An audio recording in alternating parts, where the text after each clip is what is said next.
What is up, amigos? Today we're looking at the aerodynamics of vertical stabilizers, and this comes at the request of one of you amigos called Rolanda Tillett, so thank you.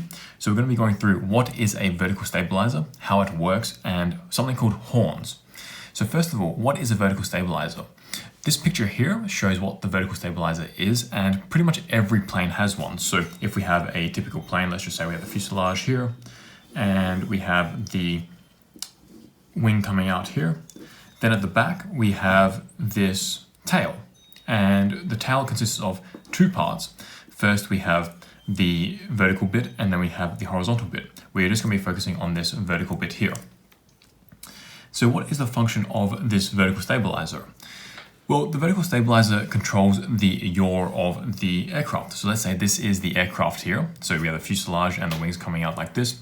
The vertical stabilizer is at the back. Depending on how we rotate this vertical stabilizer, it will produce a force either this way or that way. And if we have the center of gravity somewhere up here, let's say where this gold bit is here, it's going to rotate about that center of gravity like so. And the more force we produce with this vertical stabilizer by deflecting it a certain amount, the more this will produce a yawing moment, and the airplane will start to rotate to the side. That's the yaw. So vertical stabilizers work by having effectively just a airfoil profile for the vertical bit. So let's look at on top this view.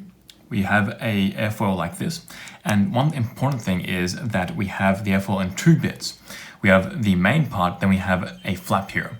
And the way that we produce lift, or in other words, a side force for this airplane, is we deflect this rear part. So we can deflect it down like this, or we can deflect it up like this. And depending on what we do, we will then change effectively the camber of the wing, and that will change the lift that this airfoil is producing, hence change the amount of yaw that we are producing. So one thing about this airfoil profile, if you haven't looked at our airfoil videos, so we've got a few videos on them, check them out, then you'll understand what airfoils are a bit more and how they work. But if you have, I'll assume you have. One question we have is, what airfoil profile do we want to have here? Do we want to have, just generally speaking, an uncambered airfoil or a cambered airfoil? Well, if we have a cambered airfoil, we know that that means that initially it's going to look kind of like this. So we already have some sort of camber, and that will result in this airfoil producing a side force naturally without even deflecting this rear part. So if we have a vertical stabilizer with a cambered airfoil, it means that we are always producing a side force even when we have the no deflection on this trailing edge part. And that is not good, because we don't want to always have yaw for the airplane. We want to have yaw at certain points, and at other points we don't have any yaw. If you have to have yaw for the entire cruising flight, for example, then you have to really deflect this trailing edge a lot to counteract that initial camber of this airfoil. And that is going to be difficult for the pilot to do. So that is how a vertical stabilizer controls whether an airfoil, whether the plane will rotate left or right.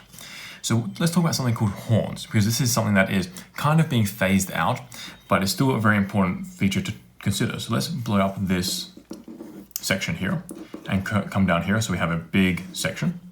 This is the vertical stabilizer. And we have the trailing edge here. This is the part that will rotate. Now, for a lot of airplanes, you actually see something like this. You'll have this additional part that comes out, which is part of this trailing section. And as you rotate it around, this bit here will start to stick out into the flow, and more air will keep hitting it. So from the top view, if we have the airfoil like this, then we have the trailing edge like this, let's say. Then we have like this horn coming here, and air will come and hit it here. What is the purpose of this part? Why do we want to have this section here? Well, this is a relic from the days where we didn't really have a lot of mechanical devices to help with the mechanical load that the pilot will be feeling. So let's consider what forces the pilot will feel when he or she is activating this vertical stabilizer. So the pilot is up here all happy, and he or she activates the vertical stabilizer, and let's say it goes into this configuration here. Well, now this entire airfoil, this vertical stabilizer, is producing a force this way, and there's going to be also a force is distributed across the entire airfoil, which means that on this trailing edge part there is also still a force, and that pilot will feel it because it's connected by wires. So this pilot will actually feel this force. Now that's good because it gives you a lot of feel for what the airplane is doing. But the more you pitch this, the more you deflect this flap, I should say, the more force this entire airfoil will feel, and the more force this flap will feel as well. That means that's more force that the pilot feels. So the greater this deflection is, the less control this pilot will have over it, because it will just become too difficult to control. It's just so much force that you can't actually control this thing. That's where these horns came into it. So we have the air that will hit this part, and we've deflected this trailing edge quite a lot, and it's producing a lot of force this way, and the pilot will be feeling this. But in order to deflect this trailing part even more, we have the addition of this horn, which helps reduce the amount of force that the pilot will feel. So the air is coming here, it hits this horn bit, and then that produces more force back, which helps rotate this trailing part around the axis that it will rotate about. So that helps the pilot control the trailing edge part and deflect it enough to be able to get the yaw that we need in certain situations for this airplane to be under control. Now, as I mentioned, this is a relic from the past and it's being phased out quite a lot. What we do now these days is we have a lot of mechanical devices that can help with the feel and with the loading, so the pilot doesn't actually feel the loading. It's kind of like in your car when you have power steering, or with the pedals, like we often have like fly-by-wire, so we don't actually feel the forces that we should be feeling from the car. That's all taken up by different mechanical systems to make the driving experience, or here the flying experience, much easier for the person. So that's what this horn does. That's what this horn is being replaced by. So that's the aerodynamics of a vertical stabilizer and how it works. Let's quickly go through it again. So the vertical stabilizer is the part at the back of the airplane. It's part of the tail. The tail has both the horizontal stabilizer and the vertical stabilizer. The vertical stabilizer is the one that pops up vertically, as the name suggests.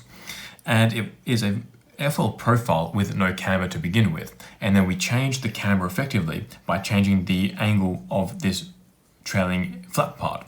And the more we deflect it, the more the camber the airfoil has and the more side force that we will produce. And that side force then allows the airplane to pivot, so left or right, about the center of gravity, the point at which the force acts through, effectively.